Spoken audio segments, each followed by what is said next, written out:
तो मूवी के शुरुआत में हमें फ्यूचर का समय दिखाया जाता है, जहां हमें बताया जाता है कि एक उल्का पिंड धरती की ओर तेजी से बढ़ रहा है, जो आने वाले सालों में धरती से टकराएगा।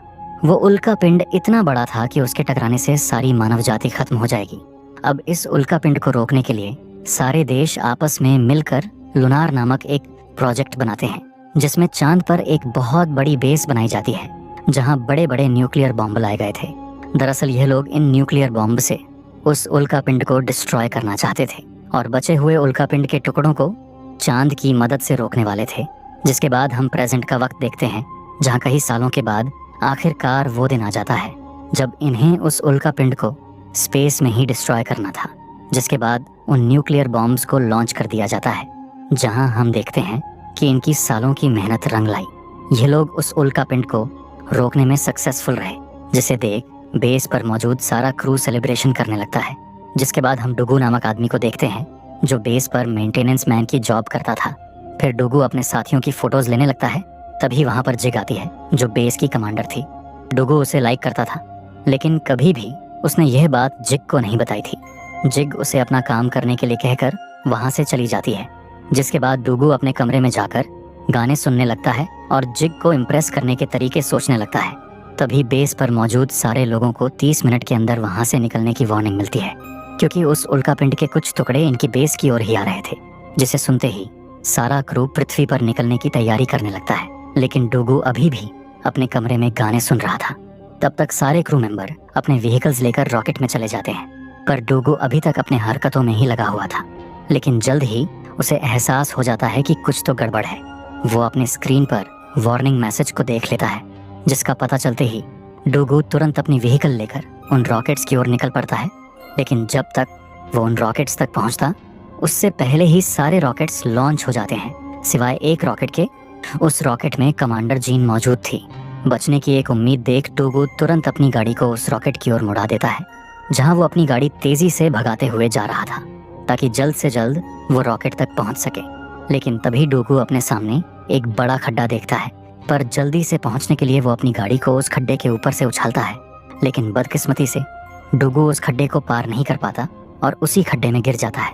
वही अब उन उल्का पिंड के टुकड़े चांद पर गिरने ही वाले थे, जिस कारण जिन तुरंत अपने रॉकेट को लॉन्च कर देती है। तब तक डुगू भी उस खड्डे से बाहर आता है, जहां वो अपनी आखिरी उम्मीद को जाते देख चिल्लाने लगता है। तभी वहां चांद पर उल्का पिंड के टुकड़े गिरने लगते हैं, जहां वो टुकड़े सारी ओर तबाही मचा रहे थे। डुगू उनसे बचने के लिए फौरन वहां से भागने लगता है, जहां वो उन टुकड़ों से बचने की कोशिश कर रहा था। लेकिन एक टुकड़ा ठीक उसके आगे आकर गिरता है, जिसके प्रेशर से वो पटकते हुए दूर जाकर गिरता है और बेहोश हो जाता है। तभी हम एक बड़े टुकड़े को देखते हैं, जो चांद से न टकराकर सीधे पृथ्वी की ओर जाने लगता है। फिर कुछ देर बाद डुगू को होश आ जाता है, लेकिन तभी वो एक धमाका देखता है, जो पृथ्वी पर उस बड़े टुकड़े के टकराने से हुआ था। जिसे देख डुगू के होश उड़ जाते हैं, क्योंकि उस एक्सप्लोजन में पूरी पृथ्वी बर्बाद हो चुकी थी। जिसके बाद डुगू वापस अपने बेस में आ जाता है, जहां वो पृथ्वी से संपर्क करने की बहुत कोशिशें करता है, लेकिन वहां से कोई जवाब नहीं आता, जिससे डुगू बहुत निराश हो जाता है। अब वो पृथ्वी पर जाने की आशा छोड़ बेस में ही अपनी बची हुई जिंदगी काटने लगता है। खुशकिस्मती से बेस में बहुत सारा खाना मौजूद था, जिसे खाकर डुगू अपना वक्त गुजारने लगता है। लेकिन अकेले होने के कारण मानसिक रूप से उसकी हालत बिगड़ने लगती है। वो किसी पागलों जैसी हरकतें करना शुरू कर देता है। लेकिन एक दिन उसे जिन का कमरा मिलता है, जहां वो फिर से उसके ख्यालों में खो जाता है और पहले की तरह क्लीन शेव करके उसके फोटो के साथ डेट पे चला जाता है, जहां उसकी सारी हरकतें खुद जिन और बेस का सारा क्रू लाइव देख रहा था। फिर हमें पता चलता है कि उस एक्सप्लोजन में इन लोगों के साथ कई सारे इंसान भी बचे हुए थे, लेकिन इस हादसे में सब कुछ बर्बाद हो चुका था। बचे हुए लोगों के पास खाने पीने की कमी हो चुकी थी, उनका सरवाइव करना मुश्किल हो गया था। जिसके बाद हम मिस्टर सैन को देखते हैं, जो इस लुनार प्रोजेक्ट के हेड थे। मिस्टर सैन कमांडर जिनसे कहते हैं कि हमें डुगू की लाइव फुटेज बचे हुए लोगों के सामने ब्रॉडकास्ट करनी चाहिए, ताकि बचे हुए लोगों को सरवाइव करने का मोटिवेशन मिल सके। लेकिन जिन कहती है कि यह करना बहुत मुश्किल है, क्योंकि कम्युनिकेशन सिस्टम खराब होने के कारण हम लोग डुगू को नहीं सुन सकते सिवाय उसे देखने के। लेकिन मिस्टर सैन के कहने पर लाइव ब्रॉडकास्ट की जाती है, जहां सारे बचे लोग उसे देखने लगते हैं। वही इस सबसे अनजान हम डुगू को देखते हैं, जो अपनी दवाई लेने स्टोर रूम की ओर जाता है। लेकिन तभी उसे एक खुला हुआ फूड का पैकेट मिलता है, जिसे देख डूगू थोड़ा डर जाता है क्योंकि उसने वो पैकेट नहीं खोला था। फिर डूगू धीरे धीरे स्टोर रूम की ओर आगे बढ़ता है, जहाँ अंदर जाने पर डूगू को एक परछाई दिखती है जो दिखने में किसी लड़की की लग रही थी। उसे देखते ही डूगू के मन में लड्डू फूटने लगते हैं और वो खुशी के मारे उस परछाई के पास जाने लगता है। लेकिन जल्द ही उसे पता चलता है कि वो कोई लड़की नहीं बल्कि एक कंगारू है। उस कंगारू को देख डूगू मायूस हो जाता है। उस कंगारू को भी डूगू की शक्ल पसंद नहीं आती और वो उसे मारकर वहां से भगाता है। जिसके बाद डूगू शवल लेकर उस कंगारू को डराने की कोशिश करता है, लेकिन कंगारू उस शवल को बीच में से ही मोड़ देता है। जिसके बाद डूगू फिर एक बार मार खाकर कमरे में जिनके फोटो के आगे रोने लगता है। लेकिन अब की बार वो एक प्लान बनाता है जहां वो फीमेल कंगारू का गेटअप करके उस कंगारू को बहकाने लगता है। लेकिन उस कंगारू को जल्द ही पता चल जाता है कि वो कोई फीमेल कंगारू नहीं बल्कि डूगू है। जिसके बाद वो कंगारू एक जोरदार किक देकर उसे वहां से भगाता है। अब इतने बार हारने के बाद डूगू उस कंगारू से लड़ने का फैसला करता है, जहां वो मशीन गन लेकर एक माफिया की तरह एंट्री मारता है और उस कंगारू पर हमला कर देता है। जिसे देख वो कंगारू डरकर भागने लगता है, लेकिन असल में डूगू प्लास्टिक की गोली फायर कर रहा था। इसका पता चलते ही कंगारू भी डूगू पर हमला करता है, जहां गुस्से में डूगू उस कंगारू को एक चाटा लगाता है, जिस पर वो कंगारू भी उसे एक तमाचा खींचता है और उस पर लातों की बारिश करता है। जहां मार खाकर डूगू अब थक गया था, पर तभी वो देखता है कि उसे कोई सिग्नल्स भेज रहा है, जिसे देख वो बहुत खुश हो जाता है। वो समझ जाता है कि पृथ्वी पर अभी भी इंसान बचे हुए हैं, लेकिन असल में ये सिग्नल्स कंगारू के पूंछ लगने से आ रहे थे। डूगू को लगता है कि इस सिग्नल्स के जरिए वो लोग उसे कोई मैसेज देना चाहते हैं। यह सोचकर डूगू रोने लगता है और फैसला करता है कि वो पृथ्वी पर जाके रहेगा। लेकिन उसे क्या पता था कि यह लोग उसे नहीं बचा सकते, क्योंकि इनके लिए मून पर रॉकेट भेजना अब मुश्किल था। इसलिए जिनको डूगू के लिए बहुत बुरा लगता है।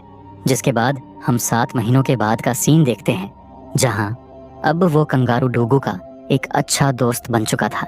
डूगू ने इतने दिनों में यहाँ से निकलने की एक योजना बना ली थी।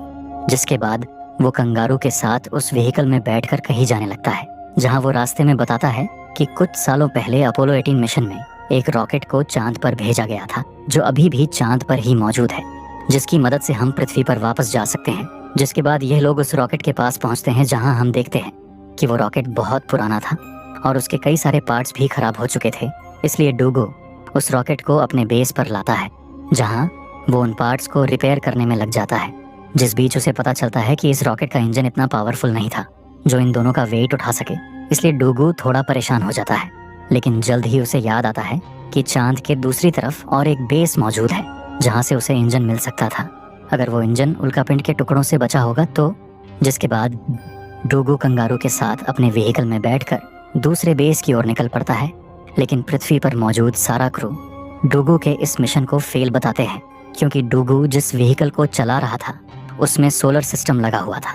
मतलब वो गाड़ी पूरी तरह से सोलर एनर्जी पर चलती थी। लेकिन सूरज की रोशनी चांद पर सिर्फ 14 दिन के लिए आती है, जहां 14 दिन में उसकी गाड़ी सिर्फ 6500 किलोमीटर की दूरी तय कर पाएगी और दूसरे बेस तक जाने के लिए उसे 8000 किलोमीटर ट्रैवल करना था, जो 14 दिन में करना इम्पॉसिबल था। और अगर इनकी गाड़ी बीच रास्ते में रुक गई तो सूरज की रोशनी वापस आने तक इनकी मौत निश्चित थी। लेकिन डूगू इन लोगों से भी एक कदम आगे था। उसका प्लान था कि वो सूरज के साथ चांद का चक्कर लगाते हुए उस बेस तक पहुंचेगा, जहां उसके गाड़ी को सोलर एनर्जी मिलती रहेगी और गाड़ी रुकने का कोई सवाल ही नहीं। जहां यह मिशन पूरे 40 दिनों का था, जिसमें डूगू पूरे टाइम गाड़ी चलाता और सिर्फ 4 घंटे सोकर अपनी नींद को पूरी करता, जिस वजह से वो फ्रस्ट्रेटेड हो चुका था। जहां इस सफर में उसके आगे कई सारी मुसीबतें आती हैं, लेकिन वो किसी तरह बचते बचाते आखिरकार उस बेस तक पहुंच जाता है। जिसके बाद वो दोनों उस बेस के अंदर जाते हैं, जहां उन्हें एक इंजन मिल जाता है जो बिल्कुल सही सलामत था। लेकिन कंगारू उस इंजन के साथ छेड़छाड़ करने लगता है। इसलिए डूगू व्हीकल के पीछे जो अटैच ट्रक था उसमें कंगारू को लॉक कर देता है और उस इंजन को लेकर सूरज के साथ अपने पहले वाले बेस पर निकल पड़ता है। लेकिन रास्तों में आने वाले खड्डों के कारण वो ट्रक व्हीकल से डिटैच हो जाता है और कंगारू उसी ट्रक के साथ पीछे छूट जाता है, जिससे बेखबर डूगू मस्त गाने सुनते हुए आगे बढ़ रहा था। फिर काफी दूर आने के बाद डूगू कंगारू को देखने के लिए नीचे उतरता है, लेकिन ट्रक को पीछे ना पाकर डूगू के होश उड़ जाते हैं। उसे खुद पर बहुत गुस्सा आता है, लेकिन अब उसके पास कोई ऑप्शन नहीं था। क्योंकि अगर वो कंगारू को लेने गया तो वापस आने तक सूरज काफी आगे चला जाएगा और वहीं पर फंसकर उन दोनों की मौत हो जाएगी। इसलिए डूगू अपने दिल पर पत्थर रखकर आगे बेस की ओर बढ़ने लगता है। लेकिन जल्द ही डूगू को खुद पर गिल्ट आता है। वो कंगारू को मौत के हवाले छोड़कर आगे नहीं बढ़ पाता, जिसके बाद डूगू अपनी जान की परवाह ना करते हुए कंगारू को बचाने निकल जाता है, जहाँ कंगारू डूगू को देखकर बहुत खुश होता है। फिर डूगू उसे गाड़ी में बैठाकर सूरज की रोशनी का पीछा करने लगता है, क्योंकि सूरज बहुत आगे जा चुका था। पर डूगू बिना सोए कई दिनों तक सूरज का पीछा करता है। लेकिन इतने कठिनाइयों के बाद भी यह लोग सूरज की रोशनी तक नहीं पहुंच पाते और सूरज ढल जाता है, जहां इनकी जीने की होप भी खत्म हो रही थी। फिर डूगू व्हीकल को बैटरी पे स्विच करके चलाने लगता है, जहां वो बैटरी बचाने के लिए हीटर भी ऑफ कर देता है, जिस वजह से इन्हें ठंड लगने लगती है। लेकिन इतना करके भी ये लोग कुछ दूर ही जा पाते हैं और गाड़ी की बैटरी खत्म हो जाती है, जहां डूगू देखता है कि बेस उनसे 50 किलोमीटर दूर था और उनके पास सिर्फ 3 घंटे की ऑक्सीजन बची थी। मतलब ये लोग चलकर भी बेस तक नहीं पहुंच सकते थे, जिससे डूगू समझ जाता है कि अब भगवान भी उसे नहीं बचा सकते। इसलिए वो व्हीकल के बाहर आकर अपने बचे हुए पलों को गिनने लगता है, जहां वो आखिरी बार जिनकी फोटो देखकर उसे याद करने लगता है। तभी वो नोटिस करता है कि उसके मिरर से रिफ्लेक्ट होकर जो रोशनी निकल रही थी उसे कंगारू खेल खेल में पकड़ने की कोशिश कर रहा था, जिसे देखकर डूगू को एक आइडिया आती है, जिसके बाद वो अपने व्हीकल का दरवाजा तोड़कर उसे मॉडिफाई करता है। फिर वो उस दरवाजे को रोप के जरिए कंगारू से बांधता है और उसके पीठ पर 2 गैस सिलेंडर लगाकर उसके आगे फ्लैशलाइट गिराता है, जिसे देखते ही कंगारू उस लाइट के पीछे भागने लगता है, जिसके खिंचाव से डूगू भी दरवाजे पर स्लाइड करते हुए आगे जाने लगता है। मतलब एक तरीके से उसने एक सस्ती घोड़ा गाड़ी बनाई थी। जिसके बाद इसी तरह से डूगू बेस तक पहुंचने की कोशिश करता है, लेकिन एक जगह बहुत बड़ा गड्ढा आता है, जिसे बिना देखे ही कंगारू छलांग लगा देता है। लेकिन उसके गिरने से पहले ही डूगू उस सिलेंडर से गैस रिलीज कर देता है, जिसके प्रेशर से ये लोग उस गड्ढे को पार कर लेते हैं। जिसके बाद हम देखते हैं कि वो लोग बेस पर पहुंच जाते हैं, जहां डूगू कुछ दिनों के बाद जाकर उस इंजन को भी बेस पर ले आया था। फिर थोड़ी देर बाद जब डूगू उस रॉकेट को तैयार करने के लिए जा रहा था, तभी वो स्क्रीन पर फिर से कुछ सिग्नल्स को नोटिस करता है, जिसे देख वो बहुत खुश होने लगता है। लेकिन तभी उसकी नजर कंगारू पर जाती है, जो उन तारों के साथ खेल रहा था, जिससे डूगू को पता चल जाता है कि यह सारे सिग्नल्स तारों को छेड़ने से आ रहे थे। ये जानकर डूगू के नीचे की जमीन खिसक जाती है। वो सोचता है कि पृथ्वी पर कोई बचा ही नहीं है, तो वहां जाने के लिए मैंने इतनी मेहनत करी ही क्यों। डूगू फिर से पहले की तरह डिप्रेस रहने लगता है। लेकिन पृथ्वी पर बचे हुए लोग डूगू की मदद करने का फैसला करते हैं। उनका भी डूगू से एक कनेक्शन बन चुका था, क्योंकि डूगू का पृथ्वी पर आने का मिशन अब इन लोगों का भी मिशन बन चुका था। इसलिए सारे लोग मिलकर प्लान बनाते हैं, जहां वो सारे एकजुट होकर फ्लैश लाइट्स को चांद की ओर पॉइंट करते हैं, जिसे देख डूगू को अपनी आंखों पर विश्वास नहीं होता। उसके अंदर फिर से पृथ्वी पर जाने की प्रेरणा जग जाती है। लेकिन हमें पता चलता है कि और एक उल्का पिंड धरती पर आने वाला था, जिससे सारे लोग अनजान थे। जिसके बाद डूगू कम्युनिकेशन सिस्टम को ठीक करता है, जिससे अब वो सारे लोगों को देख सकता था, जहां डूगू कमांडर जिनको जिंदा देख और भी ज्यादा खुश हो जाता है।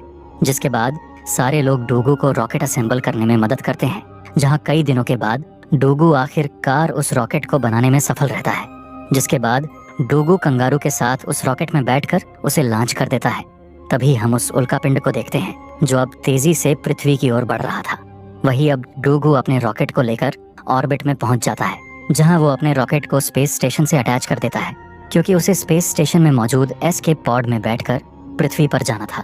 तभी हम पृथ्वी पर उन लोगों को देखते हैं जिन्हें अब उस उल्का पिंड के बारे में पता चल जाता है, जिससे सारे लोग परेशान हो जाते हैं। जिस पर मिस्टर सैन कहते हैं कि हमें सिर्फ एक ही इंसान बचा सकता है, वो है डूगू, क्योंकि डूगू अभी जिस स्पेस स्टेशन में है उसमें एक न्यूक्लियर बॉम्ब लगा हुआ है, जिसकी मदद से वो उस उल्का पिंड को स्पेस में ही डिस्ट्रॉय करके हमें बचा सकता है। लेकिन इस मिशन में डूगू की जान जाने की संभावना ज्यादा है, पर कोई भी दूसरा रास्ता ना होने के कारण यह लोग डूगू को इस बारे में बताने का फैसला करते हैं। इसलिए जिन जाकर डूगू को उस उल्का पिंड के बारे में बताने लगती है। लेकिन डूगू पहले ही सारी बातें सुन चुका था। वो मानव जाति के भविष्य के लिए अपनी जान दांव पर लगाने के लिए बिल्कुल तैयार था। जिसके बाद वो अपने दोस्त कंगारू को एस्केप पॉड में डालकर अब तक उसका साथ देने के लिए शुक्रिया करता है और खुशी खुशी उसे पृथ्वी पर भेज देता है। जिसके बाद वो अपने मिशन पर लग जाता है, जहां वो तेजी से उस उल्कापिंड की ओर जाने लगता है, जहां रास्ते में उसका सामना कई सारे चट्टानों से होता है, जिनसे बचते हुए डुगू उस उल्कापिंड तक पहुंचने की कोशिश करता है।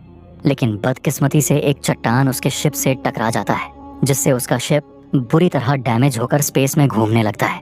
लेकिन डुगू किसी तरह अपने शिप को स्टेबल करता है, जहां उसे पता चलता है कि इस हादसे में शिप के इंजन बुरी तरह से डैमेज हो गए हैं, जिसका मतलब था कि अब वो शिप लेकर उल्कापिंड तक नहीं जा सकता।